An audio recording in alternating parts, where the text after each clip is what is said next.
Hi friends, నేను మీ సీతా మహాలక్ష్మి. ఈనాటి కథలకి స్వాగతం.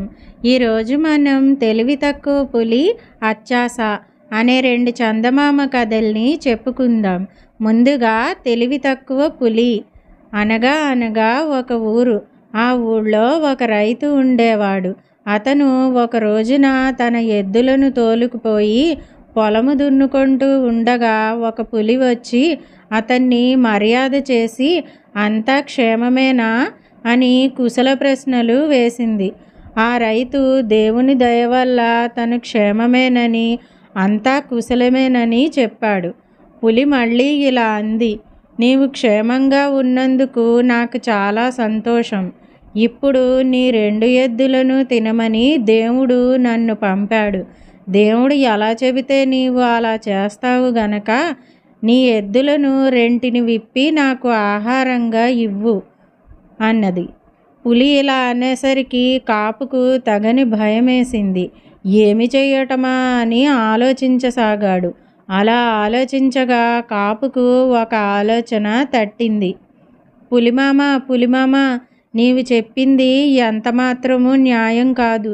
ఏ దేవుడైతే నిన్ను నా ఎద్దులను తినమని పంపాడంటున్నావో ఆ దేవుడే నన్ను ఈ ఎద్దుల సహాయంతో భూమిని దున్నుకుని జీవించమన్నాడు. కనుక నువ్వు నీ ఆహారం కోసం ఇంకెక్కడైనా ప్రయత్నించు అన్నాడు. కానీ పులి అందుకు ఒప్పుకోలేదు. అదేమీ వీలు పడదు. అట్టే ఆలస్యం చెయ్యక వెంటనే ఎద్దుల్ని విప్పి నా ముందర పెట్టు, లేకపోతే నేనే వాటి పని పడతాను అని దబాయించింది. కాపు మళ్ళీ ఆలోచనలో పడ్డాడు. ఈ పులి బాధ ఎలా తప్పించుకోవటమా అని చటుక్కున ఒక ఉపాయం తోచింది. పులిమామ, నీకు ఆకలి తీరటమే కదా కావలసింది. ఇంటి దగ్గర నాకు మంచి బలిసిన ఆవు ఉంది. కాసేపు ఆగావంటే నేను ఇంటికి వెళ్ళి ఆ ఆవుని తెచ్చి నీకు ఇస్తాను. ఎద్దుల్ని మాత్రం వదిలిపెట్టు. ఎద్దులు లేకపోతే నాకు బ్రతికే లేదు అన్నాడు. పులికి మాత్రం ఎద్దులే కావాలని లేదుగా. దానికల్లా తన కడుపు ఎలాగైనా నిండితే చాలు. అందుచేత సరే అలాగే లేవయ్యా, అయితే త్వరగా పోయి నీ ఆవును తోలుకురా అంది. ఎప్పటికీ ఈ గండం గడిచింది కదా అని కాపు ఇంటిదోవ పట్టాడు.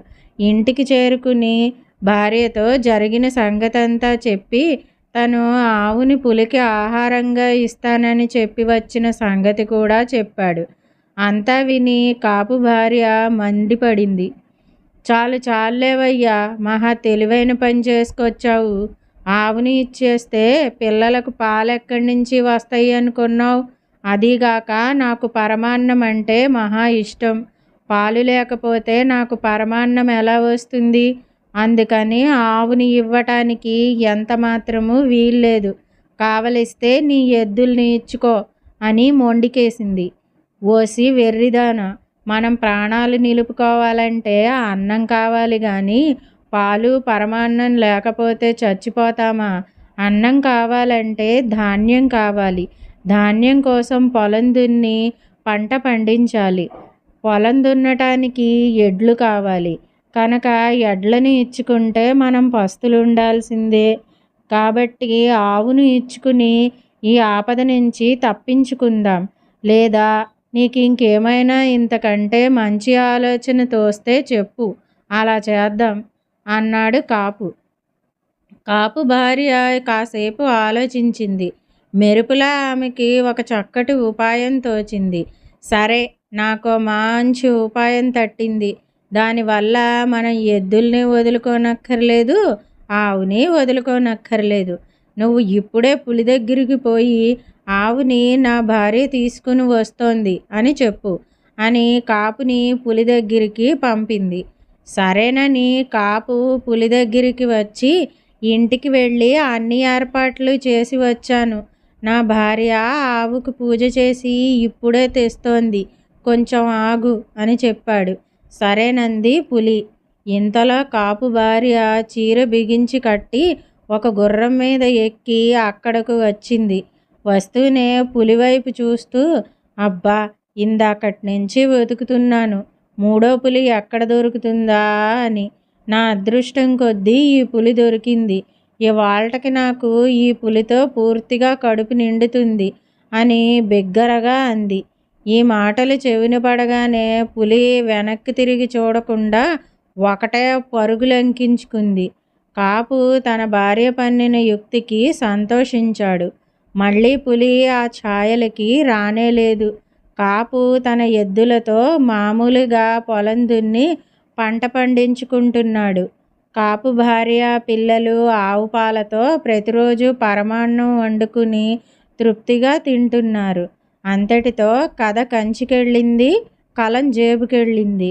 మనం ఇంటికి వచ్చాం. ఇదండి తెలివి తక్కువ పులి కథ.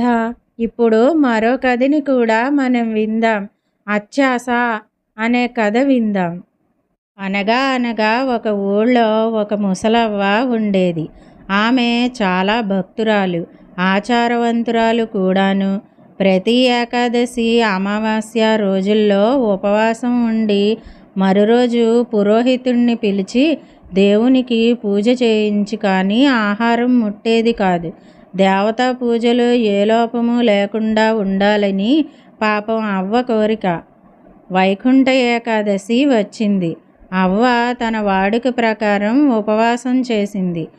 ద్వాదశి నాడు పెందలాడే పురోహితుణ్ణి పిలిచింది పూజకు. పురోహితుడు అత్యాస కలవాడు. ఆయనకు డబ్బే ప్రధానము కానీ ఇతర గొడవలతో ఆయనకు అవసరము లేదు. ఆ దినం ఆయనకు చాలా ఆహ్వానాలు వచ్చాయి. అందరితో చెప్పేశాడు వస్తానని, పూజలు చేయిస్తానని. ఏదో 10 ఇండ్లకు పోతే 10 రూకలు వస్తాయి కదా అని ఆశ. కొందరి ఇండ్లకు పోయాడు మన పురోహితుడు. ఏదో గొణగొణ గొణిగాడు. పూజ చేసినట్టు నటించాడు. పాపం వాళ్ళు అమాయకులు. అయ్య చెప్పింది వేదం అనుకున్నారు. దక్షిణలు ఇచ్చారు. అయ్యగారు అవి రొంటిన పెట్టుకుని అవ్వగారింటికి వచ్చారు. కానీ మన అవ్వ అంత తెలివి తక్కువదనుకున్నారా? కాదు సుమా. పూజకు అవ్వ పూలు పండ్లు వగైరా అన్నీ సిద్ధం చేసుకుని ఉన్నది. కానీ ఇంతలోనే పురోహితుడు వచ్చాడు. పూజకు కూర్చున్నాడు. పూలు వగైరా వస్తువులు తెస్తాను, కొంచెం ఉండండి అని అవ్వ చెప్పింది. కానీ పురోహితుడు ఇప్పుడు అవన్నీ అవసరం లేదంటూ పూజ మొదలుపెట్టాడు. ఆయనకు ఇంకా ఆహ్వానాలు ఉన్నాయి కదా. అక్షింతలు తీసుకున్నాడు.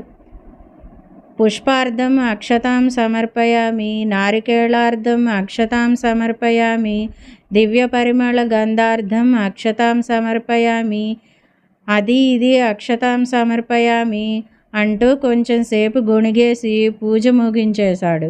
ఇదంతా అవ్వ చూస్తూనే ఉంది. అతని తొందర గ్రహించింది. పురోహితునిపై అవ్వకు కోపం వచ్చింది. ప్రతీకారం చెయ్యాలనుకుంది. పురోహితుడు పూజ పూర్తి చేసి దక్షిణ ఇమ్మని అవ్వను అడిగాడు. అవ్వ ఇంట్లోకి పోయి కొంచెం అక్షింతలు తెచ్చింది. అయ్య దక్షిణ ఇస్తుందని చెయ్యి జాపాడు. వెంటనే అవ్వ ఆయన చేతిలో అక్షింతలు పెట్టి దక్షిణార్థం అక్షతాం సమర్పయామి అంటూ వెళ్ళిపోయింది. పురోహితుడు ఇది గ్రహించి సిగ్గుపడ్డాడు. తల వంచుకుని వెళ్ళిపోయాడు. ఆ రోజు నుంచి మళ్ళీ ఎప్పుడూ ఆయన పూజలో అవకతవకలు చేయలేదు. ఆనాటి నుంచి సరిగ్గా పూజలు చేయించడం మొదలుపెట్టారు. చూసారా మన అవ్వ యుక్తి? ఇదండి అత్యాస కథ. ఈ కథలు గనక మీకు నచ్చినట్టయితే లైక్ చేయండి. ఈ కథల్ని మీ స్నేహితులకు షేర్ చేయండి. కథలపై మీ అభిప్రాయాన్ని కామెంట్ రూపంలో తెలియజేయండి. మరిన్ని మంచి కథల కోసం మా ఛానల్ను సబ్స్క్రైబ్ చేసుకోండి. మళ్ళీ మరొక మంచి కథతో కలుసుకుందాం. అంతవరకు వింటూనే ఉండండి ఈనాటి కథలు.